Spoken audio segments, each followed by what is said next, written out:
Asteroid dan komet adalah sisa-sisa dari pembentukan awal tata surya kita 4,6 miliar tahun yang lalu. Asteroid sebagian besar adalah benda berbatu yang terbentuk lebih dekat ke matahari daripada Jupiter, sedangkan komet terbentuk lebih jauh dari matahari dan mengandung sejumlah besar es beku. Sebagian besar benda-benda kecil ini adalah asteroid, dan sebagian besar berada di sabuk utama, di antara orbit Mars dan Jupiter.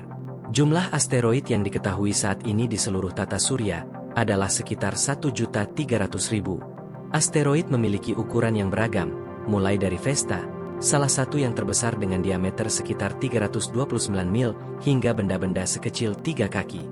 Sebagian besar asteroid berukuran kecil, total massa semuanya jauh lebih kecil daripada massa bulan bumi. Asteroid yang berdiameter kurang dari sekitar 1 meter disebut meteoroid, dan umumnya terlalu kecil untuk dideteksi oleh teleskop.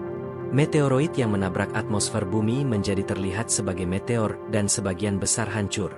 Asteroid yang lebih besar menghasilkan meteor terang yang disebut bola api atau bolida, tetapi sebagian besar juga hancur. Potongan padat yang tersisa dan sampai ke tanah disebut meteorit. Komet juga memiliki debu dan batuan, tetapi juga mengandung sejumlah besar berbagai es beku. Komet umumnya mengikuti orbit elips panjang di mana mereka menghabiskan sebagian besar waktunya jauh dari matahari, tempat es dapat tetap beku. Ketika orbit komet membawanya lebih dekat ke matahari, es mulai memanas, menciptakan semburan eksplosif yang menyemburkan gas dan debu. Material yang dikeluarkan membentuk awan di sekitar inti padat yang disebut koma, yang ukurannya bisa lebih besar dari sebuah planet. Material tersebut juga tersapu kembali menjauh dari matahari membentuk ekor yang menyebar yang dapat membentang hingga jutaan mil. Akhirnya, setelah ribuan orbit, es komet akan habis. Beberapa objek yang sekarang diklasifikasikan sebagai asteroid mungkin hanyalah komet mati. Banyak asteroid mengorbit di dekat bumi. Kadang-kadang, salah satunya menabrak planet kita.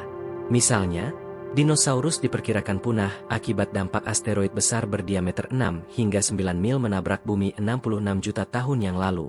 Apophis adalah asteroid dekat bumi dengan ukuran lebih dari 300 meter yang akan melintas dekat bumi tanpa menimbulkan bahaya pada tanggal 13 April 2029. Ketika ditemukan pada tahun 2004, asteroid ini menimbulkan kehebohan karena perhitungan awal menunjukkan kemungkinan kecil asteroid tersebut akan menabrak bumi.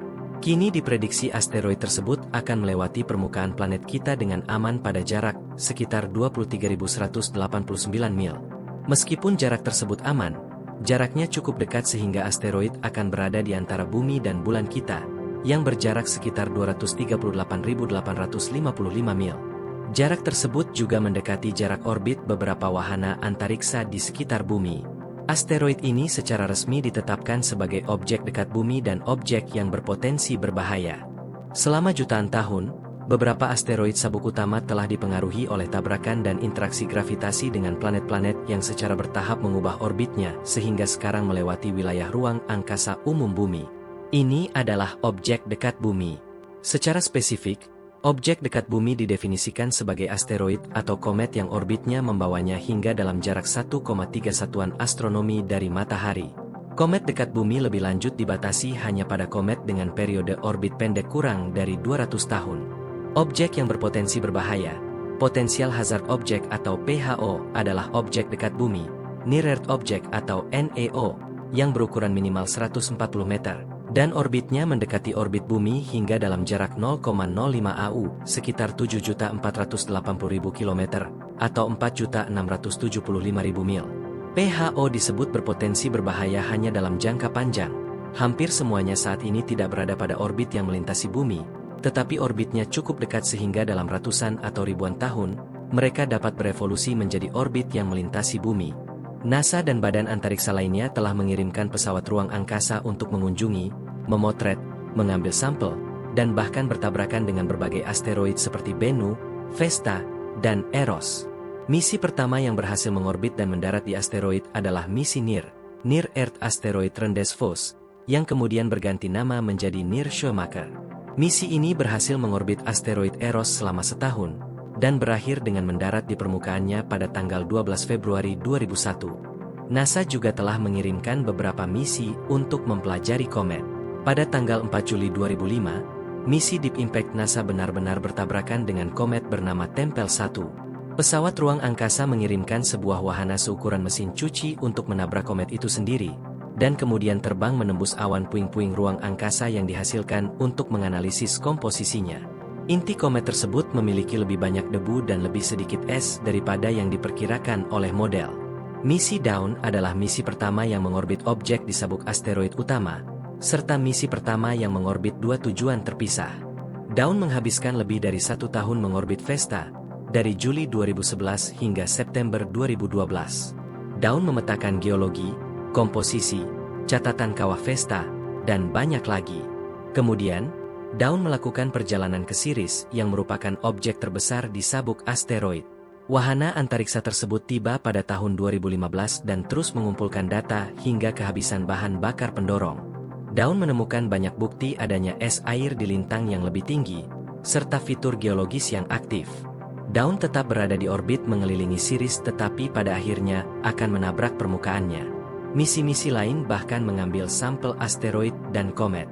Misi Stardust terbang melewati komet Wild 2 dan mengumpulkan sampel dari jejak debu komet, serta debu antar bintang. Sampel-sampel ini kemudian dibawa kembali ke bumi melalui kapsul pengembalian sampel yang dapat dilepas, yang memasuki kembali atmosfer bumi pada tanggal 15 Januari 2006. Kapsul sampel tersebut mendarat di Utah dan jutaan partikel debu tersebut masih dipelajari hingga saat ini. Pada Oktober 2020, misi OSIRIS-REx berhasil mengambil sampel permukaan asteroid Bennu, mengumpulkan sekitar 60 gram material permukaan.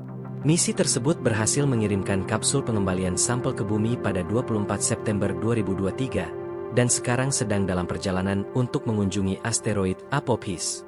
NASA memiliki beberapa misi baru untuk menyelidiki asteroid, termasuk Lucy dan Psice. Setiap misi menjanjikan untuk mengungkap rahasia lebih lanjut tentang pembentukan dan evolusi tata surya kita dengan mempelajari asteroid. Misi Lucy sedang menyelidiki asteroid Trojan kuno yang berbagi orbit Jupiter. Uji pengalihan asteroid ganda, atau DART. Sebagai misi uji pertahanan planet pertama, DART akan menguji apakah dampak pesawat ruang angkasa dapat membelokkan orbit asteroid. Bahkan perubahan kecil pada orbit asteroid dapat mencegah tabrakan dengan bumi jika perubahan tersebut terjadi cukup dini. DART berhasil menabrak asteroid bulan Dimorphos, yang berada dalam sistem biner dengan asteroid yang lebih besar, Didymos. Periode orbit Dimorphos berubah sebesar 33 menit.